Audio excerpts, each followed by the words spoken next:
नमस्कार मित्रांनो, समाधान काळे शेतकरी मित्र यूट्यूब चॅनलमध्ये आपले सहर्ष स्वागत आहे।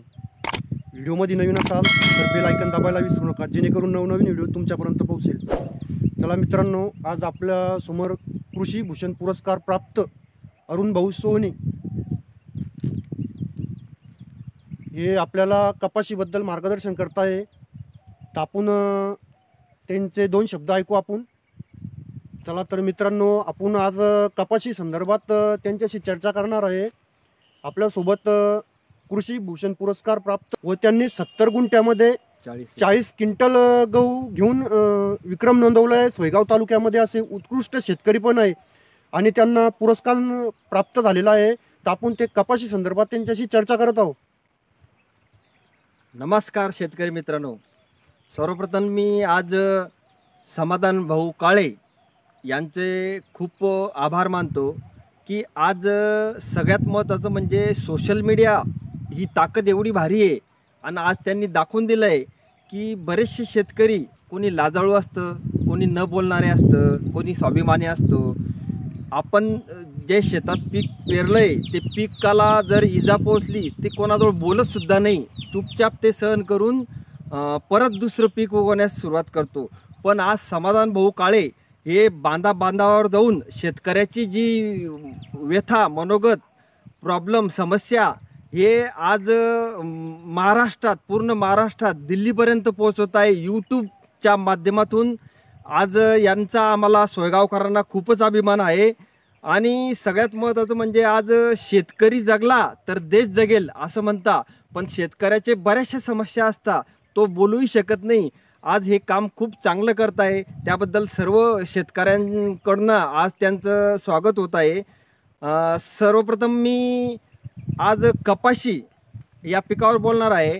आज महाराष्ट्रामध्ये पांढरं सोनं म्हणून ओळख ज्याची आहे ती म्हणजे कापूस आणि कापूस उत्पादक शेतकरी याचा जर विचार केला तर आज कापूस उत्पादक शेतकरी हा अडचणीत सापडला आहे। त्याचं कारण म्हणजे कापसावर येणारी बोंड अळी, बोंडसड याच्यामुळं आपण बघतोय की सेकंड जो माल आपण फडदड म्हणून घेता त्याला कापूस परिपूर्ण येत नाही।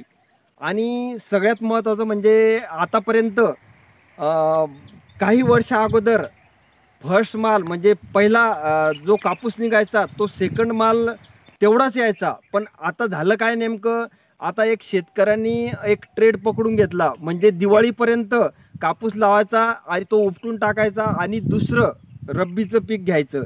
म्हणजे यात उत्पादन खर्च आणि उत्पन्न याचा सुद्धा ताळमेळ बसत नाही। आणि आज मी पण एक एकर कापूस आत्ता सध्याच्या घडीला ठेवलेला आहे, या समोरच आहे। तर विषय असा आहे की हा शेतकऱ्याचा गोड गैरसमज आहे की कापूस हा सेकंड माल येईल म्हणून।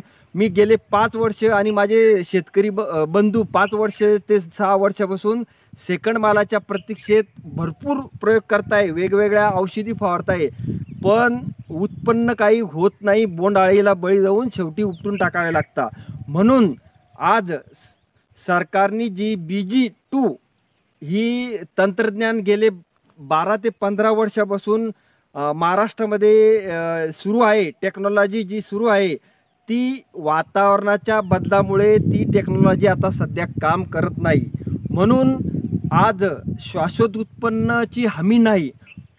आज सगळ्यात महत्त्वाचं म्हणजे BG3 टेक्नॉलॉजी आणि राऊंड अप टेक्नॉलॉजी ही महाराष्ट्रात यायला हवी, कारण महाराष्ट्रातील कापूस उत्पादक शेतकरी हा अडचणीत सापडला आहे आणि जर ती टेक्नॉलॉजी आली तर त्यातून शाश्वत उत्पन्नाची हमी होईल।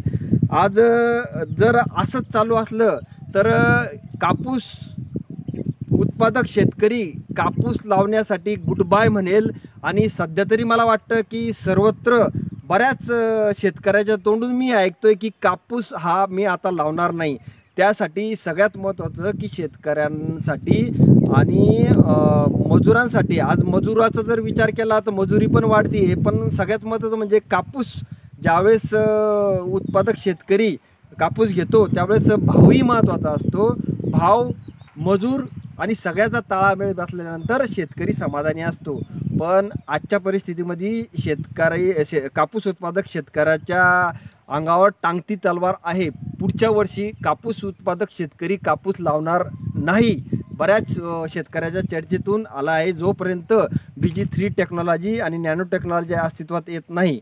आणि सगळ्यात महत्त्वाचं म्हणजे दुसरी गोष्ट अशी की आज शेतकरीच्या समस्या चालूच असतात, पण दुसरी समस्या म्हणजे मक्काची आली. आज मक्काचा बद्दल विचार केला तर मक्का ही आपण ऊस बघतो, ऊसाचं एक मधलं टिपोर त्याला दांडुका म्हणतात, त्यात जर प्रॉब्लेम असला तो वर हे अन्नद्रव्य जात नाही. म्हणजे मधला जो भाग आहे त्यात आज कोणती आळी खोडाळे का कोणती आळी आली काय की चीन आणि अमेरिकेमध्ये जो आजार बघायला भेटतो तो आज आमच्या सोयगावमध्ये पण आला. आणि सगळ्यात पहिले नोंद समाधान भाऊ काळे या यूट्यूबरने घेतली आणि त्यांच्या शेतात जाऊन तो प्रश्न यूट्यूबवर मांडला. आणि त्या ठिकाणी कृषी अधिकारी व सायंटिस्टचं पथक आलं. म्हणजे आज समाधान भाऊने बऱ्याच शेतकऱ्यांचे प्रश्न सॉल्व केले, त्यावर सोल्युशन काढले. आणि तो पण आज सॉल्व झाला पाहिजे. जी मक्का आहे त्या मक्कावर येणारी आळी, अन्यथा शेतकरी हा खूप संकटात सापडलेला शेतकरी हा संपण्याच्या मार्गावर आहे. आणि शेतकऱ्याला शाश्वत उत्पन्नासाठी एकतर टेक्नॉलॉजी नवीन मक्का आणि कापसामध्ये किंवा चांगल्या वाहनाची आज जर भर पडली तर शेतकरी समाधानी राहील.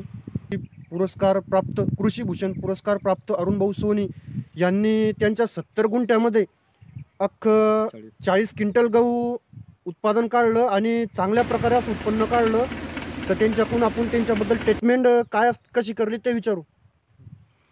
नमस्कार मित्रांनो, आज मी गहू जो 70 गुंठ्यामध्ये 40 क्विंटल काढला यासाठी खताचं नियोजन केलं, काही जैविक पण वापरलं आणि सगळ्यात महत्त्वाचं म्हणजे महाधनचे खत वापरले.